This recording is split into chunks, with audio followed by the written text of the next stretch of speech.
तो सम people have हो गया आपका।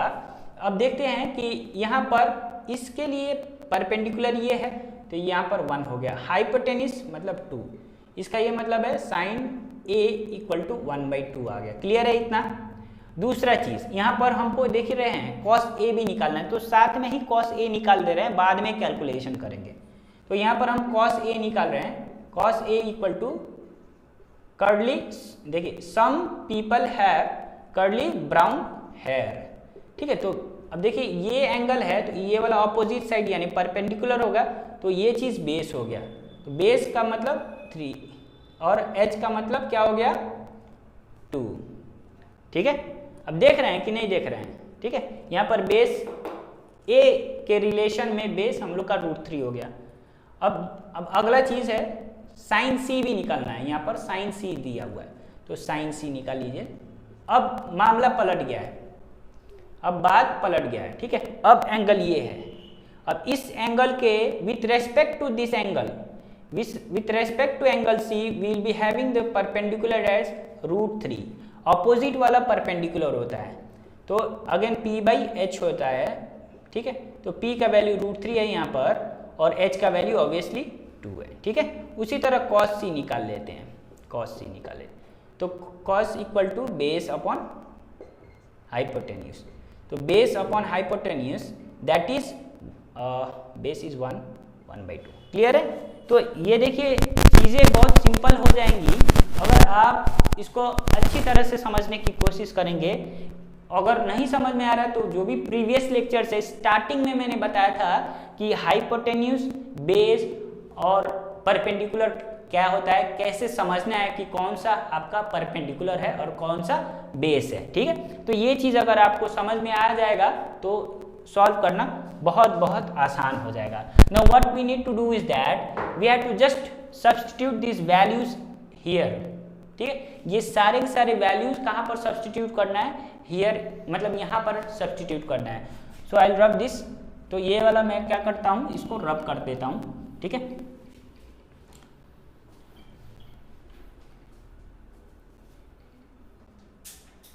अब देखो बच्चा, तो sine A equal to sine A का वैल्यू कितना था 1/2, यहाँ पर 1/2 डालें। कॉस सी का वैल्यू देखिए कहाँ है, कॉस सी यहाँ पर कॉस सी का वैल्यू अगेन 1/2, तो 1/2 मल्टीप्लाई है ना, दोनों यहाँ पर कुछ नहीं, इसके बीच में कुछ नहीं है मतलब मल्टीप्लीकेशन है। ये एक फंक्शन, ये एक टर्म है, ये एक टर्म है। ठीक है, दूसरा है यहाँ पर प्लस करना है तो कॉस ए का वैल्यू क्या है यहाँ पर √3/2, तो √3/2 again sine C where is it, तो यहाँ पर into √3/2। I hope this is clear to all. ठीक है, तो नाउ दिस इज व्हाट 1 × 1 मतलब 1/4, √3 × √3 इज ऑब्वियसली 3 एंड 2 × 2 इज 4। ठीक, तो ये क्या हो गया 4, 1 + 3 that is 4/4 equal to 1। So your required answer is 1। ठीक, तो यहाँ पर आपका जो आंसर है 1 होगा।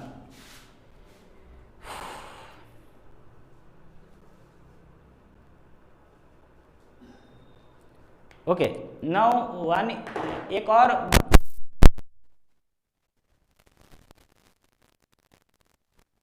ठीक है, क्वेश्चन नंबर 10 की तरफ बढ़ते हैं। ये देखिए इसी तरह से उसमें जो क्वेश्चन नंबर 9 है उसमें एक पार्ट मैंने करवा दिया है, एक पार्ट आप लोग ट्राई कीजिएगा। ठीक है, that is very very simple. ठीक है, तो हाँ क्वेश्चन नंबर 9 हम लोग ने 8 और 9 मतलब अच्छी तरह से समझ लिया है, किसी को कोई दिक्कत भी नहीं अभी तक। ठीक है, still we are working with 8.1।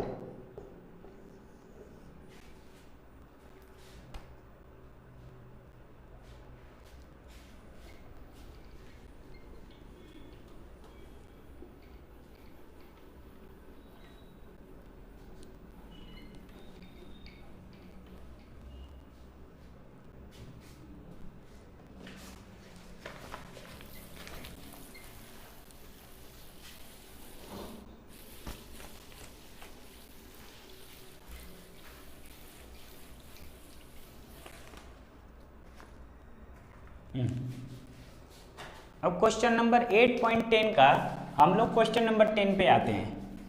Question number 10 ये चीज़ फीडबैक आया था कि बहुतों को समझ में नहीं आया है, तो इसको हम यहाँ पर बोर्ड पर ही सॉल्व करेंगे आप लोग को, ठीक है।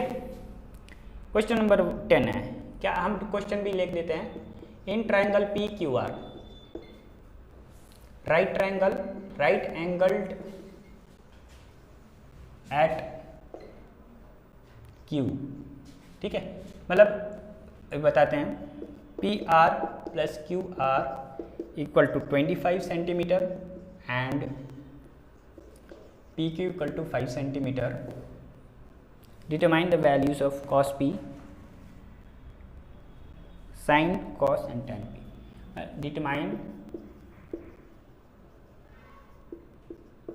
the values of sin p, cos p and tan p. Okay, here we go. Now what is this?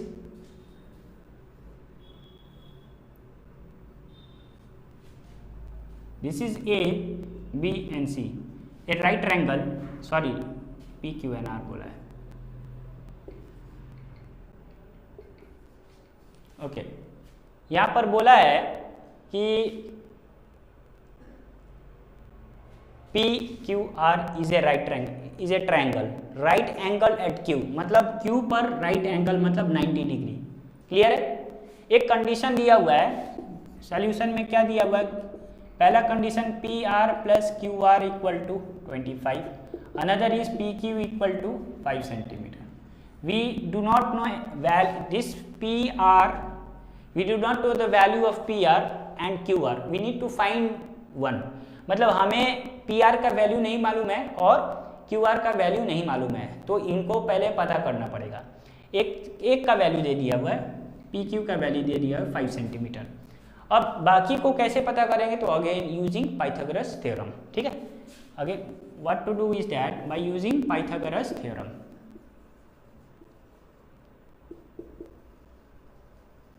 ठीक, ऑब्वियसली ये हाइपोटेन्यूस है, ये बेस है, ये परपेंडिकुलर, कोई भी एक बेस परपेंडिकुलर हो सकता है। तो यहाँ पर P R square equal to P Q square plus Q R square, ठीक। ठीक, तो अब देखिए इस इक्वेशन से हम या तो क्यू आर को एलिमिनेट कर देंगे या तो पी आर को एलिमिनेट कर देंगे। देखिए यहाँ से अगर मैंने ये लिखा है P R plus Q R equal to 25, तो मैं क्या लिख सकता हूँ, पी आर क्यू आर को ही हटा देता हूँ, P R equal to 25 minus Q R, ऐसे लिख सकता हूँ। इस चीज़ को लिख सकता हूँ ना, तो इस चीज़ को यहाँ पर पी आर की जगह मैं क्या लिख दूंगा, 25 माइनस क्यू आर लिख सकता हूँ। पी आर की जगह 25 माइनस क्यू आर। अब ये पी आर को जगह ये लिखा, लेकिन स्क्वायर है ना, तो इसलिए पूरी तरह मैंने स्क्वायर दे दिया। ये चीज़ है, ठीक है। यहाँ पर इक्वेशन 1 लिख दीजिए, लास्ट में इधर पी क्यू प्लस, अच्छा पी क्यू क्या दिया हुआ है, P Q equal to 5 centimetre, P Q equal to 5 centimetre और इधर क्यू आर स्क्वायर, ब्रैकेट में यूजिंग इक्वेशन 1, ठीक। इस पी आर की जगह मैंने क्या लिख दिया है, ये इक्वेशन 1 को लिख दिया है, ठीक। तो आगे बढ़ते हैं हम लोग। देखिए ये a minus B whole square है, क्या है, a minus B whole square, तो ये a square minus 2 into A into B plus B square, ये तो वैसे ही है 25 plus Q R whole square, ठीक। तो ये क्या हो जाएगा, इधर 625 हो जाएगा, 25 का square 625 minus 50 Q R, minus 50 Q R plus Q R square equal to 25 plus Q R square. अब देखिए जो इजी बराबर के इस तरफ भी Q R plus Q R है, उस तरफ भी है, तो ये और ये कैंसल आउट हो जाएंगे, ठीक। और हम क्या करते हैं, इसको इस तरफ लेके आए, उसको उस तरफ लेके जाते हैं, 625 माइनस 25 लेके आते हैं इधर, और 50 क्यू आर उस तरफ लेके चले जाते हैं, ठीक है। तो यहाँ से थोड़ा सा आगे बढ़ते हैं, चलिए। तो यहाँ पर क्या हो जाएगा, 625 माइनस 25 इक्वल टू 600 हो जाएगा, इक्वल टू 50 क्यू आर। कोई दिक्कत है अभी तक, ठीक। तो इसको थोड़ा सा इधर लेके आते हैं हम लोग, तो ये क्या हो जाएगा, 600/50 इक्वल टू क्यू आर, ये कैंसल, 12, मतलब क्यू आर का वैल्यू क्या हो गया 12 हो गया। जब क्यू आर का वैल्यू 12 हो जाएगा है ना, तो पी आर का वैल्यू क्या होगा, पुट सब्सटीट्यूट या पुट कुछ भी लिख सकते हैं, put Q R equal to 12 in equation 1, ठीक है। तो P R equal to 25 minus Q R का वैल्यू, सॉरी क्यू आर लिख दिए, चले एक बार समझाने के लिए। तो 25 माइनस क्यू आर का वैल्यू 12 इक्वल टू 13 सेंटीमीटर, ठीक, इक्वल टू 13 सेंटीमीटर आ गया। अब देखिए समझने वाली बात क्या है कि ये तो 5 सेंटीमीटर दिया हुआ था, क्यू आर का वैल्यू यहाँ पर 12 है, तो मैंने यहाँ पर 12 सेंटीमीटर लिख दिया, ठीक है। अब मेरा दूसरा है कि पी आर का वैल्यू क्या है, P R equal to 13 centimetre, यहाँ पर 13 सेंटीमीटर भी लिख दिया। चलिए, तो ये हुआ मेरा क्या है, मैंने अभी यहाँ पर बेस, हाइपोटेनिस और परपेंडिकुलर सारा का सारा वैल्यूज यहाँ पर निकाल करके आपको शो कर दिया है, ठीक है। तो अब देखिए कहने वाली बात है क्या है, हमको साइन पी निकालना है, कॉस पी निकालना है, टैन पी निकालना है। अब यहाँ से चीज़ें बहुत बहुत सिंपल हो जाएंगी, अभी हम बताते हैं इसको, ठीक है। तो ये अगर हो गया है, इतना चीज़ समझ में आ गया है, तो मैं रब कर देता हूँ, ठीक। जल्दी से आप लोग कमेंट कीजिए कि रब करना है या फिर आगे बढ़ना है।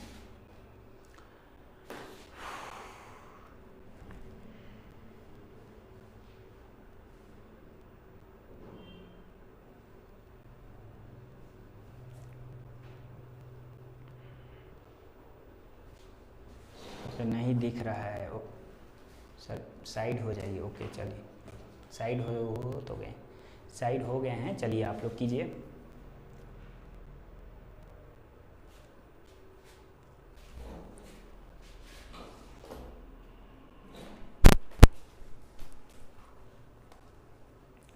और भाई सब क्या चल रहा है,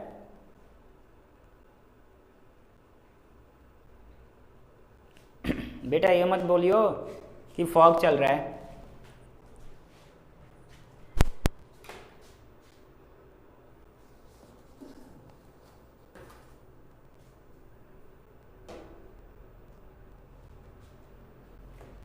चलो इसको रब कर देते हैं, उसके बाद से साइन पी, कॉस पी और टैन पी आराम से निकालते रहिएगा आप लोग, या फिर उसको भी कर ही देते हैं। चलिए ठीक है।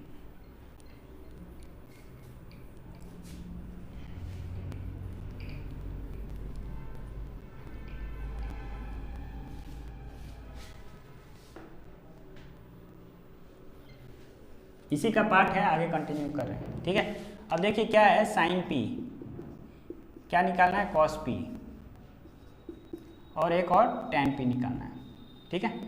तो एंगल पी है, some people have, curly some people have, ये परपेंडिकुलर या हाइपोटेन्यूस याद है, curly brown hair, turns purple black, ठीक। अब ये चीज़ें आप आराम से लिख करके देखिए, P ये है, अगर P एंगल ये माना गया है तो ये चीज़ इसका परपेंडिकुलर है, और ये बेस है तो ये हाइपोटेन्यूस होगा। अब इसको यहाँ पर सब्स्टिट्यूट करना है और कुछ नहीं करना है। तो P का वैल्यू क्या हुआ यहाँ पर, P का वैल्यू 12, हाइपोटेन्यूस का वैल्यू 13, B का वैल्यू क्या है 5, अगेन हाइपोटेन्यूस का वैल्यू 13, P का वैल्यू क्या है, P का वैल्यू 12, बेस का वैल्यू 5। ये सारे के सारे आंसर्स आपके रहे।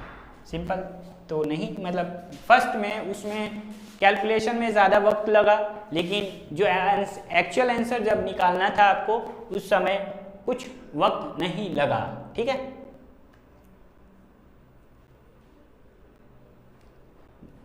इसमें डाउट था ना जी, बोलियो आपका, अब क्लियर हो गया होगा।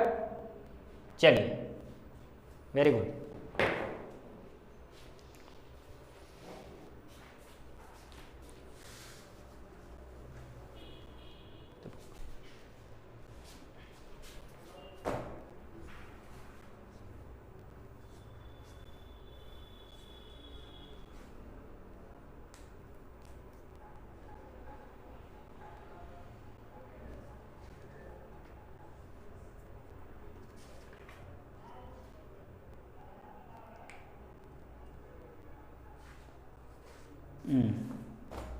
सारे के सारे डाउट्स आई होप अब क्लियर हो गए होंगे, है ना।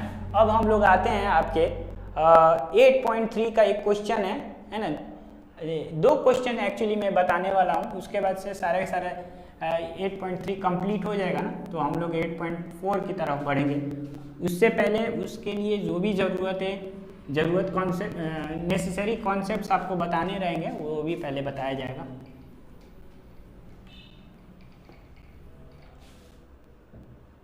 चलिए एक्सरसाइज 8.3 की तरफ बढ़ते हैं।